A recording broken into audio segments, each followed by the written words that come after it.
Do you want to improve your English and take it to the next level? All you need to do is listen to this podcast and Bob's your uncle. Bob's your uncle? What does that mean?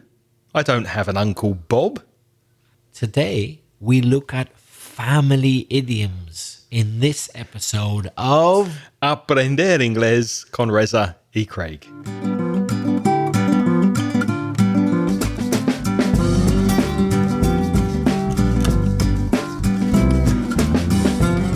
Hello, I'm Reza. And I'm Craig. How are you, Craig? Very well, thank you. How are you? I'm very well. Considering we have 45 years of experience between us, that makes us pretty old. And we're still feeling okay. We must be doing something right. Yeah, we must be doing something that's keeping us alive. You heard right. 45 years of teaching experience between us, and we're still at it. If you're a new listener to the podcast, you're very welcome. We are here to help you improve your English, perfect your pronunciation, grow your grammar, and vocalize your vocabulary, taking all of your English skills up to the next level. We have some feedback, Reza, to begin this week from Alberto Rolando from Milano, Italy. Hello Craig, hello Reza. This is Alberto speaking from Milano, Italy. Just a little question for you. I don't know, is it the same to say two people or to say two persons? I don't know if it's the same meaning or not. Thank you very much. Bye-bye. Thank you, Alberto, for your message. Always a pleasure to hear from you all the way from Italy, all the way from Milano. Reza, what do you think? It's a very common question, Alberto, and a good question. And a common mistake, especially by Spanish speakers. The word persons certainly exists, although you won't hear it that often. The word people is much more common. So people is the plural of person, but persons is also the plural of person. But the thing is, persons is reserved only for formal English. You'll never hear persons or read persons for informal. It's always formal English. Sometimes you go into a lift or an elevator in American English and you see a sign inside the lift that says maximum 4 persons or maximum 6 persons. It's usually used for those situations for formal signs or legal English. Just try to remember in common everyday conversation and common English, informal English, 1 person, 2 people, 2 or more people. And just to confuse you, or perhaps help you a little bit more, Alberto, the word people, the plural of person, so personas, has another meaning as a singular. You can talk about a people. A people is a nationality, for example. So it's very formal, actually, when it's used in that meaning, so the reverse. So the Spanish are a very open people. And nationality, that's another use of people. But that's not so common these days. It's kind of like a collective noun, isn't it? Yeah. And it's formal, and you don't hear it so much these days, but you can talk about a people. A bit like saying un pueblo, I guess, in Spanish. Yeah. Un pueblo abierto. Los españoles son un pueblo abierto, an open people. Mm-hmm. Yeah, but just remember, for everyday English, person is the singular, people the plural. And Alberto also sent another message asking about the expression Bob's your uncle. Let's listen to Alberto's second message. Hi Reza, hi Craig. I'm Alberto from Italy, from Milano. Do you remember me? So sorry for the noise, but I am working with my dog here around. Just an information, what does Bob's your uncle mean? Okay, bye and thank you. Well, thank you for your second message, Alberto. And it's a good idea to listen to this podcast while you're walking your dog. A very good way of multitasking, learning some English while you're doing some dog walking. So that's a suggestion for anybody else with a dog out there. Reza, Bob's your uncle. What does that mean? Bob's your uncle? Roberto es tu tío? Well, it doesn't really mean that. It doesn't really mean that. Bob, of course, is the short version of Robert. That's true. But we're not really talking about any particular Robert in modern English when we say Bob's your uncle. What we mean is everything's all right. Everything's cool. Success guaranteed. Everything solved. So all you need to do is listen to this podcast and Bob's your uncle. You will improve your English. Success is guaranteed. Everything's okay. But why do we say it? Why do we say this expression, Bob's your uncle? What are the origins, Craig? Well, according to a website called worddetective.com, and there's a link to that website in the show notes at inglespodcast.com/245. According to those people, it goes back to 1887 when a British Prime Minister called Robert Cecil, otherwise known as Lord Salisbury, decided to appoint Arthur Balfour to the very prestigious and sensitive post of Chief Secretary for Ireland.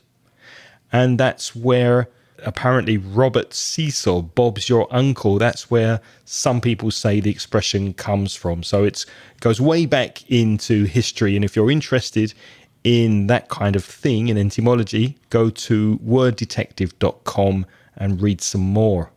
So, Craig, what about an example? What if I said to you, Craig, how do I get to your house?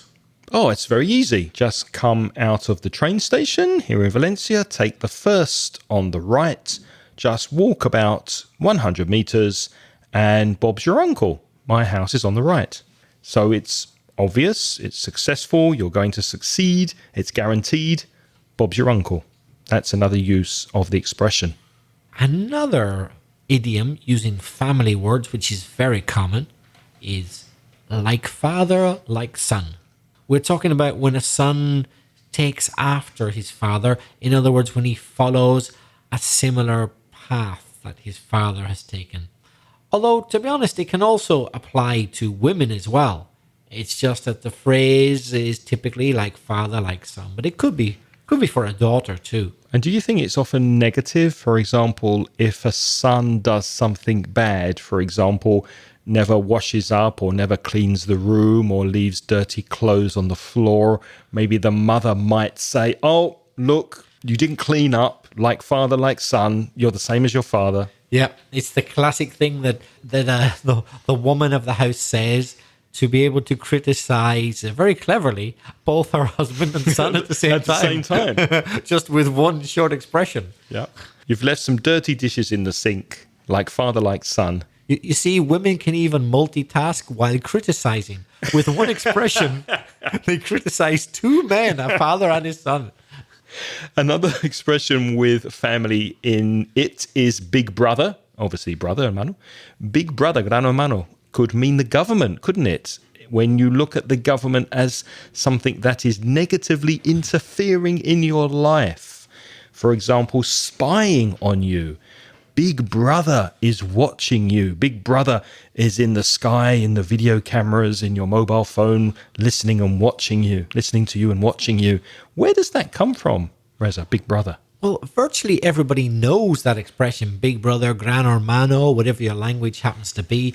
But I don't know if the younger listeners know that it comes from a novel by George Orwell, a very famous novel, 1984. And Big Brother is a character in that novel who's the all-powerful, omnipresent leader. He's kind of everywhere. There are screens everywhere in this dystopian world. And so literally you can be spied on everywhere. So Big Brother, the dictator, he knows everything you're doing because he can see you everywhere on the screens. A bit like Google. Yeah. Or Amazon. Or Facebook, perhaps. Yeah, little did Orwell know that it wouldn't be that far in the future that it would begin to look more or less true. I mean, I don't want to be a conspiracy theorist or anything like that. I'm not. But it is very easy for us to be spied on these days if we let ourselves. For example, the camera on your computer, your laptop or whatever can be used to spy on you. Your mobile phone can be used to track you. It really can be done. Although I think they'd probably get quite bored watching us Yes. eating biscuits and drinking tea all day. Yeah, but can you imagine the spy masters tracking Craig and I thinking, what do we got today? Oh, fig rolls again. What aren't they ever going to have custard cream biscuits? Oh, Craig's taken another chocolate biscuit. Let's write that down in the big data. What's this Reza saying? Another Mickey Mouse joke. Oh, they'd probably just turn off then. They'd had enough.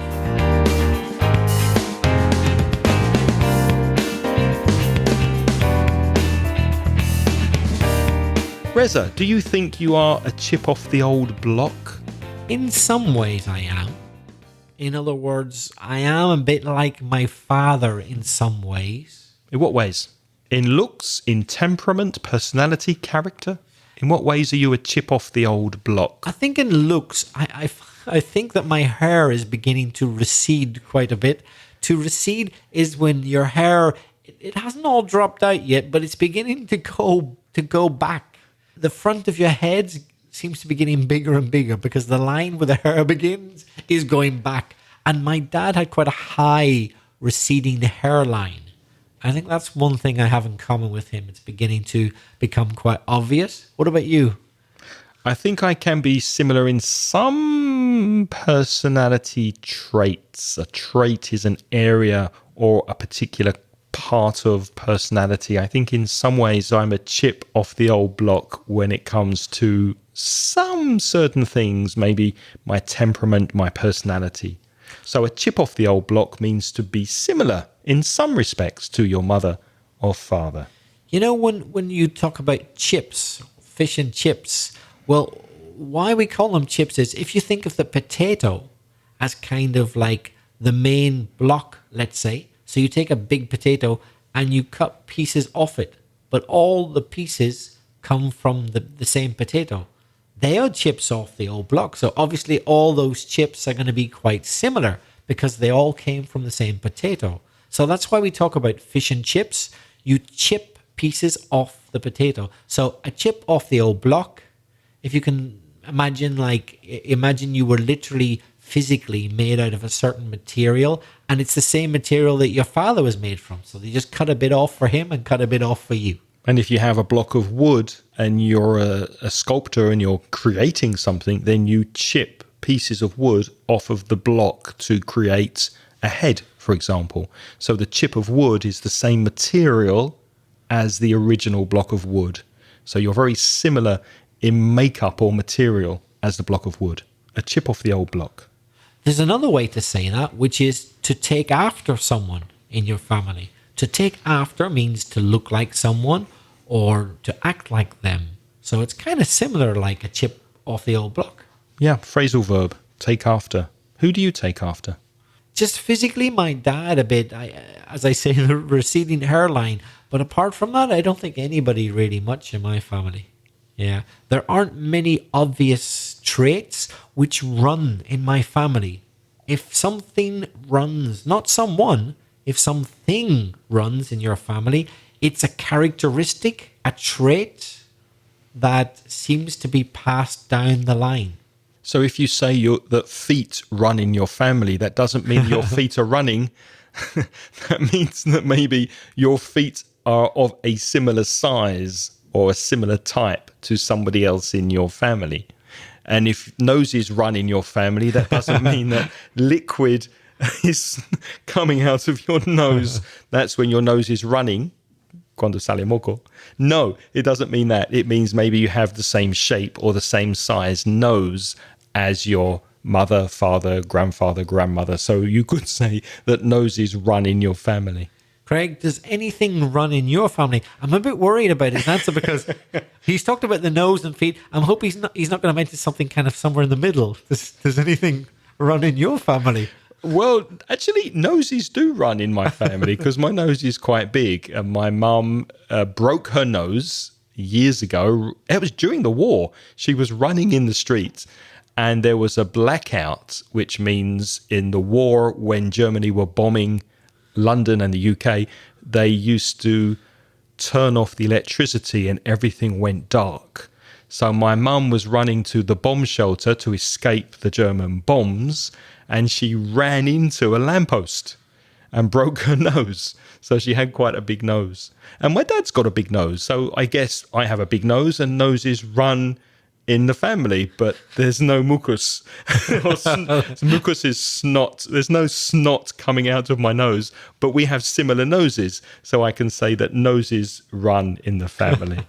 Craig, a very common expression with families is a father figure, but a father figure isn't actually your father. So what is a father figure?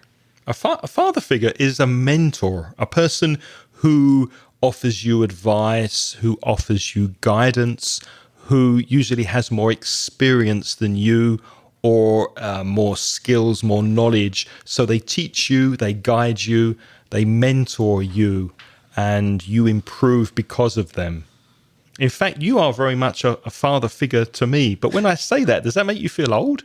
A little bit, yeah. Because, I suppose you assume that the person is older than you, but doesn't have to be. Doesn't necessarily have to be. Oh, there aren't many people who've said I'm a father figure before. Yeah, you've taught me a lot about teaching and grammar and life and chocolate biscuits and all sorts of things. I've taught you about fig rolls. That's for sure. Yeah. I think you've taught me more about chocolate, though. Possibly, but don't tell anybody, though. Don't tell anybody that I've been teaching you about chocolate. Mum's the word. Ah, okay. What does that mean? Mum's the word. Your secret's safe with me. Mum's the word. Okay, I understand. It's a secret you don't want anybody to know. Mm-hmm. Mum's the word. Do you know that this podcast can help you really, really, really improve your English? But shh, don't tell anybody. Mum's the word. Craig, if I said to you, you can't teach your grandmother to suck eggs, what on earth am I talking about? Well, suck is chupar, eggs, huevos. To suck eggs? That doesn't literally mean to suck an egg, does it? No, I don't think so. It just means you can't tell your grandmother, for example, or anybody older than you, anything they don't already know. I'm sure they already know how to suck an egg if they really want to. You can't teach them. So older people already know things that you don't have to teach them. Yeah. So someone with a lot of knowledge about something, don't tell them anything because they know it all or they know enough. So don't tell your elders anything they don't know already. Craig, are there any black sheep in your family? I think my sister's quite a black sheep. She left school early. She was quite a rebel when she was younger. She did things that my parents didn't like. She wasn't a particularly well-behaved daughter when she was a teenager. So she was quite a black sheep of the family. But I was the child who travelled abroad and lived outside of the UK for many years. So maybe I'm the black sheep. A black sheep of the family is someone who doesn't really fit in, who maybe caused a family scandal or did something unusual or rebellious. So they're the black sheep. They didn't fit in with the rest of the sheep or the rest of the family. Who's the black sheep in your family? Is there one? Possibly me, just because I'm the only one who's decided to live abroad. You know, I've been away quite a lot in my life. Also, I'm the only one who's never been married. Mm-hmm. I have two brothers and a sister, so maybe in that sense, a little bit, not a lot. So you have 3 brothers and sisters and they're all married? No, 2 brothers and 1 sister. 2 brothers and 1 sister. Three siblings. 3 siblings, right. And they're all married, so you're the black sheep because you didn't get married. In that sense, yeah. Mm-hmm. I've just thought of another expression. You said earlier that you weren't the black sheep. You were different, that you'd travelled and you've been away quite a bit, but your sister stayed. So you travelled and eventually you came back to live near your parents. You then have been the prodigal son. What about that expression? The prodigal, that's Prodigal. It's a word you'll only hear in this expression. The prodigal son is a person, doesn't have to be a family member, a person who seems to disappear or get lost for a while. or go on a different path for a long time, but eventually comes back to where they left from. It's a story from the Bible. There's a son who disappears for a long, long time, but eventually comes back when he learns that it's a good idea to stay close to your family. I can't remember exactly where it comes from, but it's from the Bible somewhere. And that's why you hear quite often the expression, the prodigal son returns. Right. Were you the prodigal son in your family then? Possibly, because I did realise when I came to live closer to my family here in Spain that maybe one day we'd need to be together as a family, because you can have very good friends and you can keep in touch with friends overseas. But family, because family is connected with blood, I think it gets really important some stages in life. And the expression blood is thicker than water means you're loyal to your family. You believe that family are more important than friends because you are connected by blood. So blood is thicker than water. Craig, have any of your friends been in the family way recently? Any of my friends? Not that I know of. I can't think of anyone who has been in the family way. That means pregnant. If you say, oh, my neighbour's in the family way, that means she's going to have a baby. Do you know anyone who's in the family way? Not now. Although I do know people who've recently given birth. So they were in the family way. That's when you're pregnant. But after you've had the baby, actually, it doesn't apply anymore. So it's quite a strange expression. To be in the family way, you haven't quite got the family yet. You're pregnant. You're waiting for the family. You're on the road to having a family. Yeah. Craig, I can't resist this. You said that... I think I know what your next question is going to be. You did say, did you not, that your sister was the black sheep a little bit. She had misbehaved and she'd been a bit rebellious. But oh no, not you. Maybe you were mummy's boy, were you? I think I was a mummy's boy. Maybe that's why I decided to go abroad when I was younger and escape from my mum. But a mummy's boy is a boy or a man who is excessively influenced by his mother. If a mother has maybe too much influence over her son and her son's decisions and behaviour, then you could say that he's a mummy's boy. He just does everything his mum says. Do you think you're a mummy's boy? No. I honestly don't. I don't. And of course, a mummy's boy is every wife or girlfriend's worst nightmare. Right, because there's competition there. Yeah, if your partner, if he's a mummy's boy, well then you're going to have permanent competition. Yeah, no one's ever good enough for their son.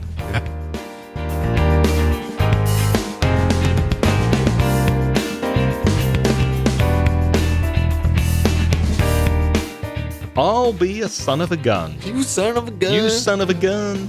That's an American expression, as you may have noticed by our accent. What does that mean, son of a gun? Hijo de una arma. Is that what it means? Yeah, well, that's the translation. But obviously it's not that.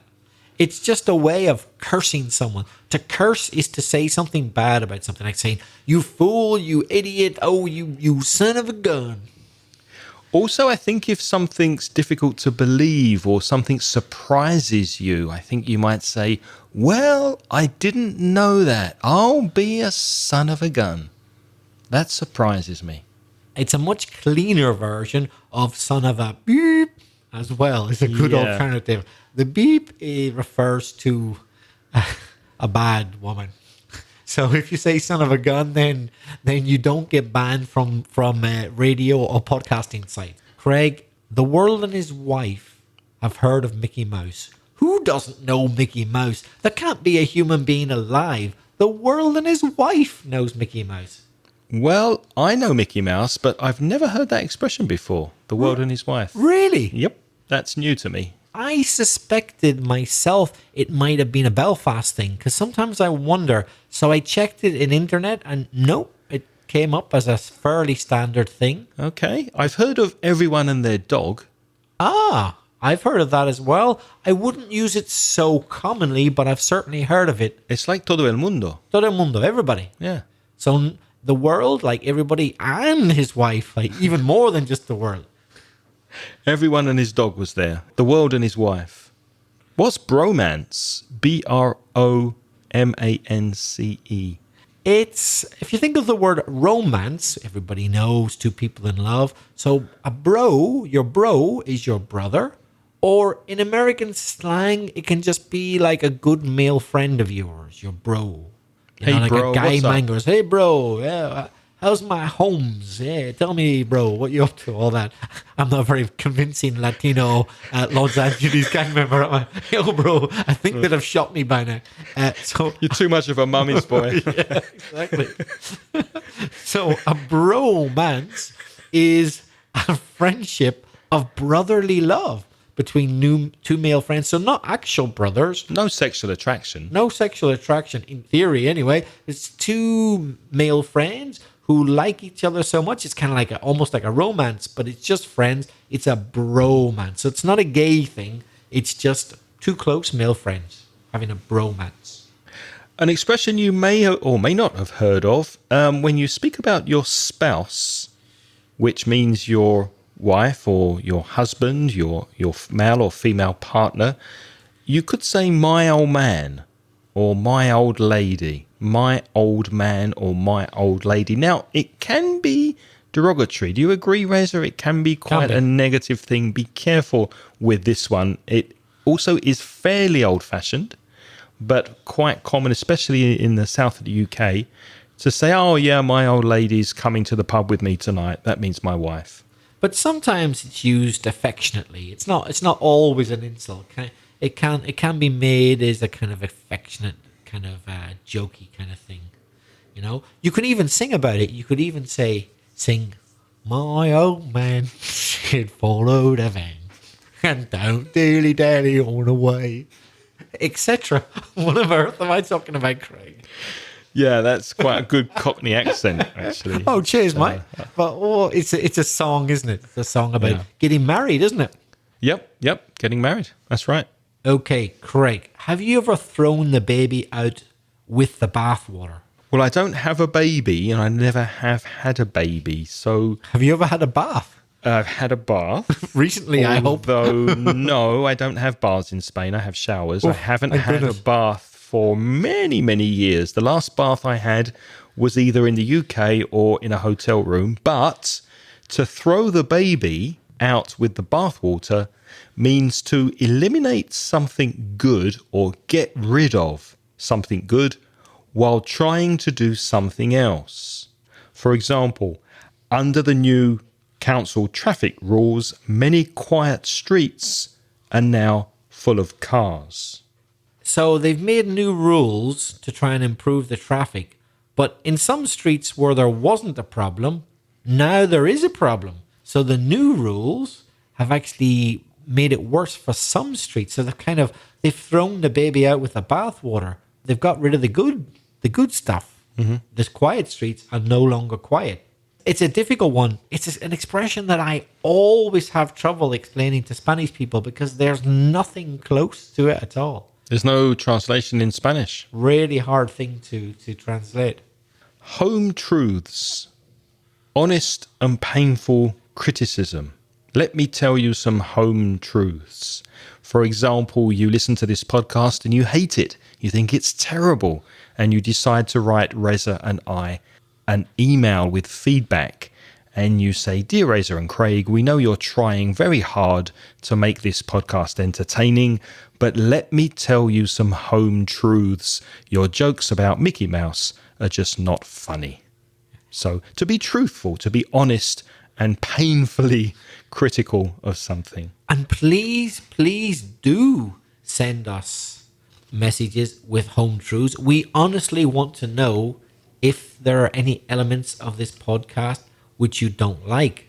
We want to improve it. So don't be afraid to share some home truths with us. And we might throw the baby out with the bathwater and get rid of everything. It's not easy doing a podcast, you know. It's quite difficult. It's not kids stuff. Not kids stuff. Or some people say child's play as well, don't they? Child's play, that's another one. Kids stuff or child's play. In other words, easy. So if something is not child's play, that means it's not easy. So child's play or kid stuff is easy. It's simple to do. Imagine my boss at work says, can you do something for me? Can you do blah, blah, blah, blah, blah? And I say, oh yeah, don't worry, boss. That's kid stuff. That's easy for me. That's not going to be any problem for me at all.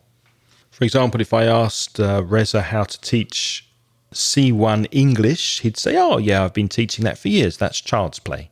In a way, yeah. But every class has its challenge, I think. The day a teacher says that teaching is child's play is a dangerous time, I think. Yeah, that's true. Craig, do you know Old Mother Nature? Mother Nature, another expression with family in it. Mother Nature is a synonym of nature. It's just a different way of saying nature, the natural way of things. Why do we die? Well, that's Mother Nature. We're born, we live, and we die. Everything disappears. Old wives' tales. Now, a tale, T-A-L-E, is un cuento, a story.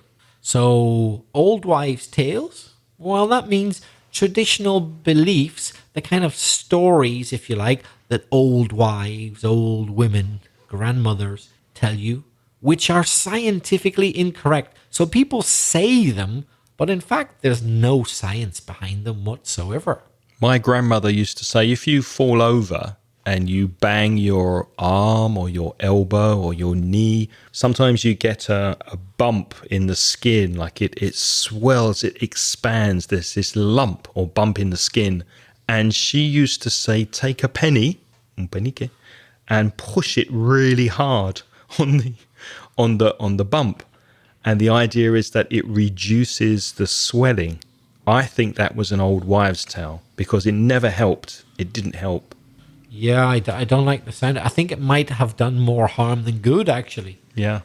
Maybe there was something in very old coins, like copper or some metal, that helped, but really it never helped me when I was young. So I think it was an old wives' tale. It didn't help. It was rubbish. I remember one as well about something to do with, I can't remember exactly now, using a key to stop a nosebleed. Does that sound familiar? No. An old wives' tale, say something like putting a cold key on your back or something like that, and that was supposed to stop your nose bleeding. My mum used to say it. In my opinion, an old wives' tale. I don't know where she got it from. Probably an old wife. Yeah.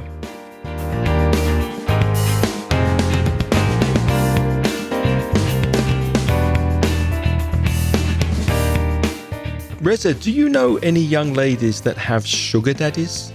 I do. I'm not their sugar daddy, let me point out, but I know young ladies who have sugar daddies.